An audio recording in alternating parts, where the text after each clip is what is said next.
অক্টোবরের মধ্যে জুলাই গণহত্যার ৩ থেকে ৪টি মামলার রায়ের আশা, হাসিনা সহ সাবেক মন্ত্রী এমপিরা আসামি।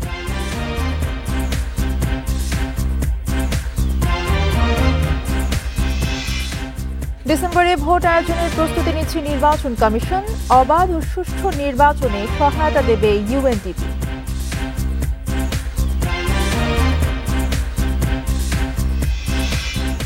এপ্রিলে বিমস্টেক সম্মেলনে ইউনূস মোদি সরাসরি সাক্ষাৎ হবে।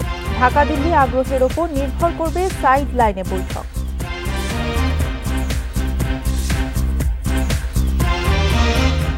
স্বৈরাচারের শেষ ৩ বছরে সর্বোচ্চ পৌঁছায় দেশের দুর্নীতি, অবস্থার অবনতিতে এখন ১৪তম বাংলাদেশ।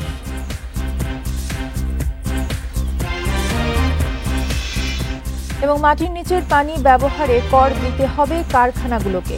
নীতিমালা তৈরির কাজ চলছে, জানালেন পরিবেশ উপদেষ্টা।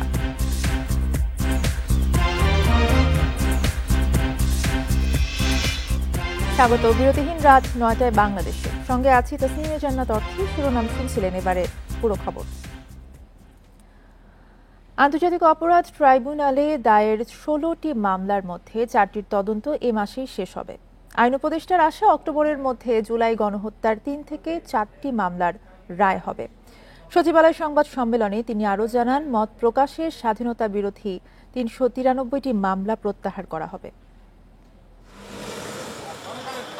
জুলাই অভ্যুত্থানে গণহত্যার অভিযোগে আন্তর্জাতিক অপরাধ ট্রাইব্যুনালে মামলা হয়েছে ১৬টি। এর মধ্যে ২টি মামলার আসামি সাবেক প্রধানমন্ত্রী শেখ হাসিনা। বাকি ১৫টিতে বিগত সরকারের মন্ত্রী, প্রতিমন্ত্রী, এমপি ও আইন শৃঙ্খলা বাহিনীর সদস্যরাও আসামি। এই মাসের মধ্যে অন্তত ৪টি মামলার তদন্ত শেষ হবে। আইন উপদেষ্টার আশা, অক্টোবরের মধ্যেই এগুলোর রায় পাওয়া যাবে। আশা করছি এই বছর অক্টোবরের মধ্যে আমরা ৩ থেকে 4টি মামলা রায় পেয়ে যাব। এই সমস্ত মামলায় সাবেক প্রধানমন্ত্রী শেখ হাসিনা সহ আওয়ামী লীগের শীর্ষস্থানীয় নেতৃবৃন্দ এবং শীর্ষস্থানীয় কিছু পুলিশ এবং প্রশাসনিক কর্মকর্তা এই সমস্ত মামলায় আসামি হিসাবে রয়েছেন, যে ৩-৪টা মামলার কথা আপনাদেরকে বললাম। সংবাদ সম্মেলনে তিনি আরও জানান, সাইবার সিকিউরিটি আইনে মত প্রকাশের স্বাধীনতা বিরোধী ৩৯৬টি মামলা ছিল। এর মধ্যে ৩৩২টি প্রত্যাহার হয়েছে, আরও ৬১টি এ মাসেই প্রত্যাহার। সাইবার সিকিউরিটি অ্যাক্টের অধীনে আমরা শুধুমাত্র স্পিচ অফেন্স, মত প্রকাশের স্বাধীনতার কারণে যেই অফেন্সগুলো হয় সেই মামলাগুলো প্রত্যাহার করছি। কম্পিউটার অফেন্স না, কম্পিউটার হ্যাকিং সংক্রান্ত মামলাগুলো না। আওয়ামী লীগ আমলে ১৬,৪২৯টি গায়েবী মামলা রয়েছে। আইন উপদেষ্টা জানান, এ সপ্তাহে প্রত্যাহার হচ্ছে ৫৩টি। এ মাসের মধ্যে হবে ১,২১৪টি। ১২১৪টি মামলা আগামী এক সপ্তাহের মধ্যে প্রত্যাহার হবে। এই ১২১৪টির মধ্যে ৫৩টি মামলার প্রত্যাহার সংক্রান্ত গেজেট আজকালের মধ্যে প্রকাশিত হবে। এ সময় তিনি আরও জানান, শেখ হাসিনাকে ফেরাতে ভারতের মনোভাব ইতিবাচক নয়। এ ইস্যুতে পরিস্থিতি অস্থিতিশীল করতে চায় দেশটি। তারা বরং বাংলাদেশে অস্থিতিশীলতা তৈরির যে প্রচেষ্টা করছে। Hasif Mahmud Shah, independent news, Dhaka. আগামী ডিসেম্বরে জাতীয় নির্বাচন ধরেই ভোট গ্রহণের সব প্রস্তুতি নিচ্ছে নির্বাচন কমিশন, জানিয়েছেন কমিশনার আবুল ফজল মোহাম্মদ সানাউল্লাহ। অন্যদিকে ইউএনডিপি বলছে, আগামী নির্বাচন হবে বাংলাদেশের ইতিহাসে সবচেয়ে স্বচ্ছ নির্বাচন। মঙ্গলবার আগারগাঁওয়ে নির্বাচন ভবনে উন্নয়ন সহযোগীদের সাথে বৈঠক শেষে তারা এসব কথা বলেন। ত্রয়োদশ সংসদ নির্বাচনের প্রস্তুতি নিতে শুরু করেছে নির্বাচন কমিশন। ভোটার তালিকা হালনাগাদ সহ চলছে সব প্রস্তুতি। মঙ্গলবার নির্বাচন ভবনে উন্নয়ন সহযোগী দেশ ও সংস্থার সাথে বৈঠক করে কমিশন। ইউএনডিপি, ইউরোপীয় ইউনিয়ন, যুক্তরাষ্ট্র, যুক্তরাজ্য, জাপান, চীন, দক্ষিণ কোরিয়া সহ 18টি দেশের রাষ্ট্রদূত ও তাদের প্রতিনিধিরা বৈঠকে অংশ নেন। প্রধান নির্বাচন কমিশনার নাসির উদ্দিন সহ অন্য কমিশনাররা উপস্থিত ছিলেন। ভোটারদের অংশগ্রহণ নিশ্চিতে ইসিকে শক্তিশালীকরণ, ভোটার নিবন্ধন, ভোটার প্রশিক্ষণ কার্যক্রম নিয়ে বৈঠকে উন্নয়ন সহযোগীরা আলোচনা করেছে। আগামী নির্বাচনে ইসিকে সব ধরনের সহযোগিতা করবে ইউএনডিপি। সরকার প্রধান ঘোষিত সময়সূচি ধরেই নির্বাচনের প্রস্তুতি নেওয়ার কথা উন্নয়ন সহযোগীদের কাছে তুলে ধরেছে কমিশন। আমাদেরকে আর্লিয়েস্ট ডেটটা ধরে নিয়েই প্রস্তুতি নিতে হচ্ছে। আমাদের অবস্থান এখনো অপরিবর্তিত। আমরা ডিসেম্বরকে ধরে নিয়েই আমাদের প্রস্তুতি গ্রহণ করছি, আমাদের কোনো ভিন্ন প্রস্তুতি নেই। তবে স্থানীয় সরকার নির্বাচন যদি সরকার সিদ্ধান্ত নেন কোনো অংশ বা কোনোভাবে অনুষ্ঠান করার, সেটা সরকারি সিদ্ধান্ত, সেটা তখন ওইভাবে বাস্তবায়ন করতে হবে। আগামীতে সুষ্ঠু নির্বাচনের ব্যাপারে আশাবাদ ব্যক্ত করে ইউএনডিপি বলেছে, আগামী নির্বাচন হবে বাংলাদেশের ইতিহাসের সবচেয়ে ভালো নির্বাচন। Bangladesh Elections Commission strengthening the network of training. নির্বাচন কমিশন গত ডিসেম্বরে সহায়তা দেওয়ার জন্য অনুরোধ করেছিল। আমরা নির্বাচন কমিশনকে অবাধ সুষ্ঠু নির্বাচনের জন্য সহায়তা করছি। আশা করছি এটি বাংলাদেশের ইতিহাসের সবচেয়ে সেরা নির্বাচন হবে। এক্ষেত্রে নির্বাচনের সময়সীমা নিয়ে সিদ্ধান্ত নেবে অন্তর্বর্তী সরকার ও নির্বাচন কমিশন। এ নিয়ে আমাদের কোনো মতামত নেই। এদিকে বাড়ি বাড়ি ভোটার তালিকা হালনাগাদ কার্যক্রমে কমিশনকে সহযোগিতা করছে UNDP. Mahmudul Hasan, independent news, Dhaka. ব্যাংককে এপ্রিলের বিমস্টেক সম্মেলনে ভারতের প্রধানমন্ত্রী নরেন্দ্র মোদীর সঙ্গে সরাসরি সাক্ষাৎ হবে প্রধান উপদেষ্টা ডক্টর মোহাম্মদ ইউনূসের। অন্তর্বর্তী সরকারের দায়িত্ব নেয়ার পর প্রথমবার মোদীর সঙ্গে সাক্ষাৎ হচ্ছে তার। তবে সাইডলাইনে দুই নেতার বৈঠকের বিষয়টি নির্ভর করছে ঢাকা দিল্লির আগ্রহের ওপর। মঙ্গলবার গুলশানে ডিকাবের সঙ্গে মতবিনিময়ে এই কথা জানান সংস্থার মহাসচিব ইন্দ্রমণি পাণ্ডে। কয়েক দফা পেছানোর পর অবশেষে চূড়ান্ত হয়েছে বঙ্গোপসাগরীয় দেশগুলোর আঞ্চলিক সহযোগিতার জোট বিমস্টেকের সম্মেলনের তারিখ। এপ্রিলের প্রথম সপ্তাহেই থাইল্যান্ডের ব্যাংককে বসছে ষষ্ঠ আয়োজন। সম্মেলনে বাংলাদেশের নেতৃত্ব দেবেন প্রধান উপদেষ্টা ডক্টর মোহাম্মদ ইউনূস, আর সদস্য দেশ হিসেবে যোগ দেবেন ভারতের প্রধানমন্ত্রী নরেন্দ্র মোদী। অন্তর্বর্তী সরকারের দায়িত্ব নেওয়ার পর প্রথমবারের মতো মুখোমুখি হতে যাচ্ছেন এই দুই নেতা। এর আগে গত সেপ্টেম্বরে জাতিসংঘ সম্মেলনে প্রায় কাছাকাছি সময় নিউ ইয়র্কে অবস্থান করলেও সাক্ষাৎ হয়নি দুজনের। ব্যাংককে সম্মেলনের বাইরে আনুষ্ঠানিক বৈঠকের বিষয়টি এখনো চূড়ান্ত নয়। সম্মেলনে ভারতের প্রধানমন্ত্রী নরেন্দ্র মোদীর সাথে আনুষ্ঠানিক সাক্ষাৎ হতে পারে প্রধান উপদেষ্টা ডক্টর মোহাম্মদ ইউনূসের।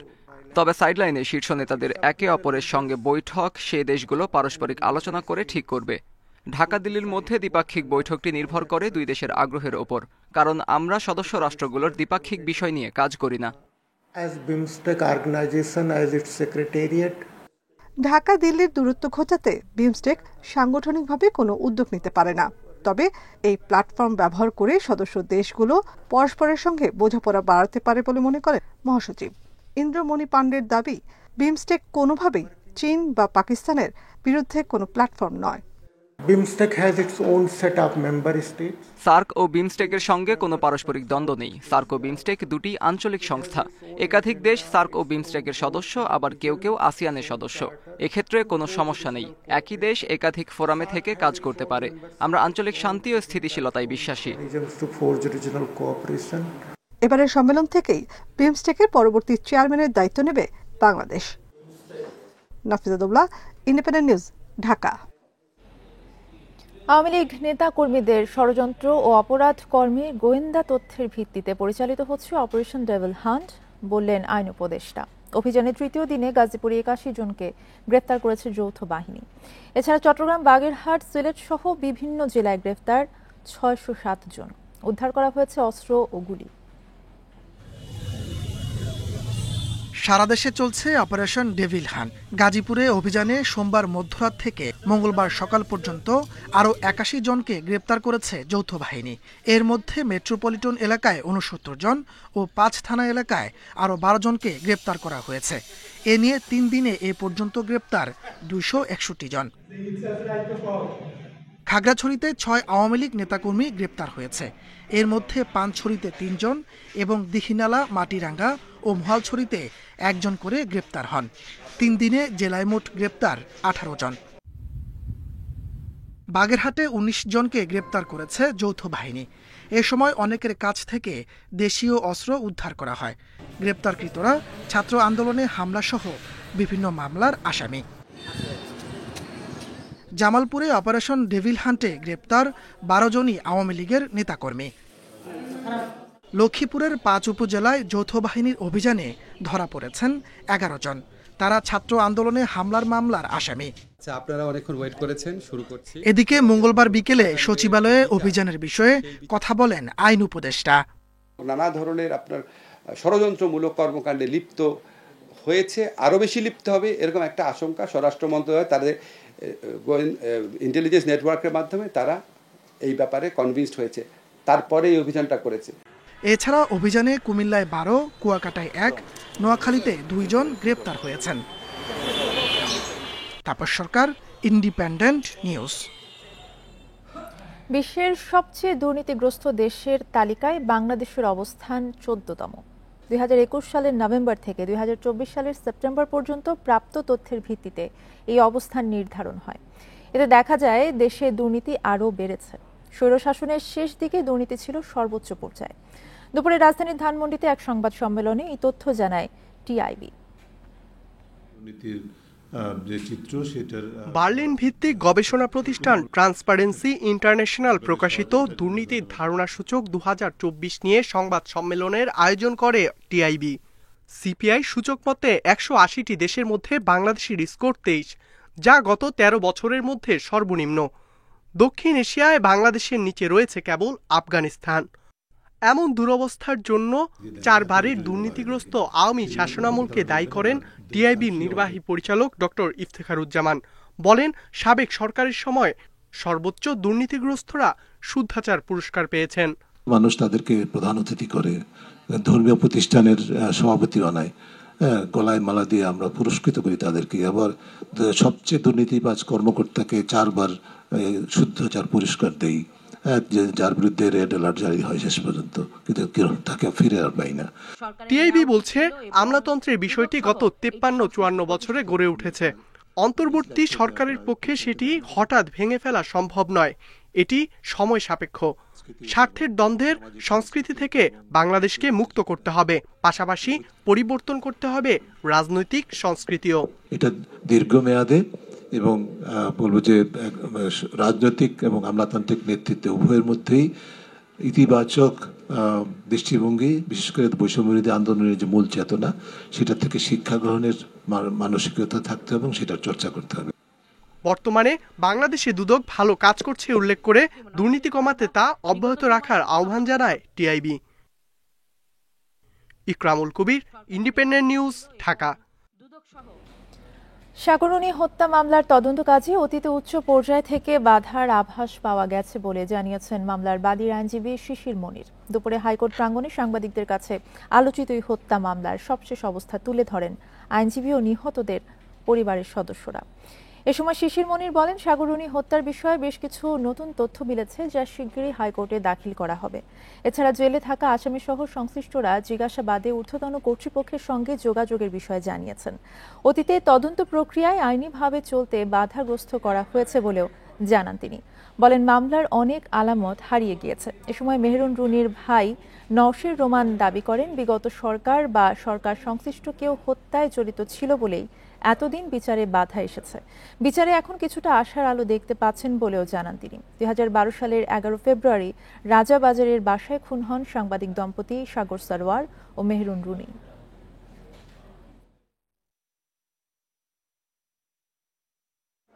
এই ইনভেস্টিগেশন প্রসেসকে সঠিকভাবে আইনি পদ্ধতিতে চলতে দেওয়া হয়নি, ফলে দক্ষ জনশক্তি এবং ইচ্ছার অভাবের কারণে সময় মতো তার তদন্ত সম্পন্ন করা যায়নি।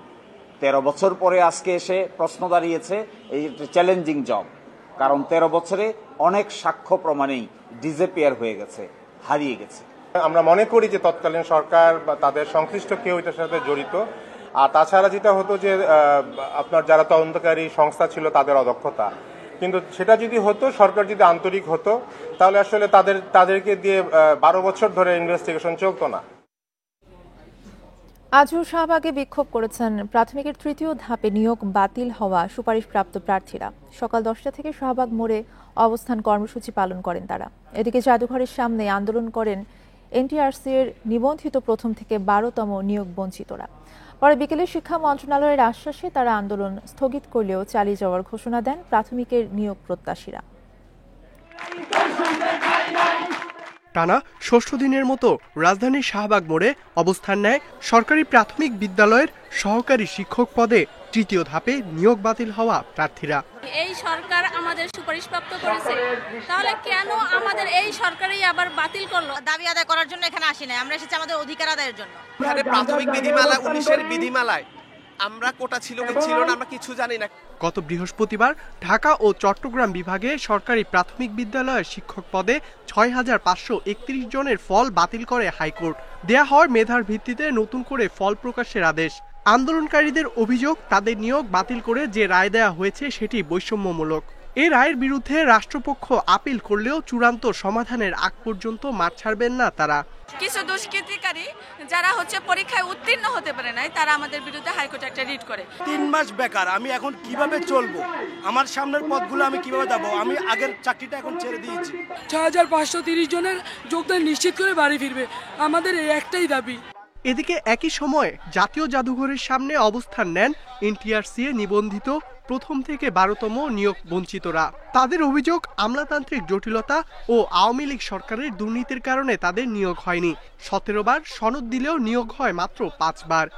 আমরা যারা বৈধ সনদ ছিলাম, যারা অরিজিনাল সার্টিফিকেট ছিল, তাদের রুল রেজিস্ট্রেশন নাম্বার ব্যবহার করে অবৈধ সনদ দেওয়া হয়েছে। আমাদের এন্ট্রি লেভেল বয়স বিবেচনা করে স্ব নীতিমালা অনুযায়ী আমাদের নিয়োগ নিশ্চিত করতে হবে। এদিকে মঙ্গলবার সন্ধ্যায় আন্দোলনের সমন্বয়ক জিএম ইয়াসিন জানান, আগামী মাসের প্রথম সপ্তাহের মধ্যে এই সমস্যার সমাধানের আশ্বাস পেয়েছেন প্রতিনিধি দলের সদস্যরা, তাই তারা আন্দোলন স্থগিতের সিদ্ধান্ত নিয়েছেন। ইকরামুল কবির, ইন্ডিপেন্ডেন্ট নিউজ, ঢাকা। এই ছিল এখনকার সংবাদে। সাথে ধন্যবাদ সবাইকে।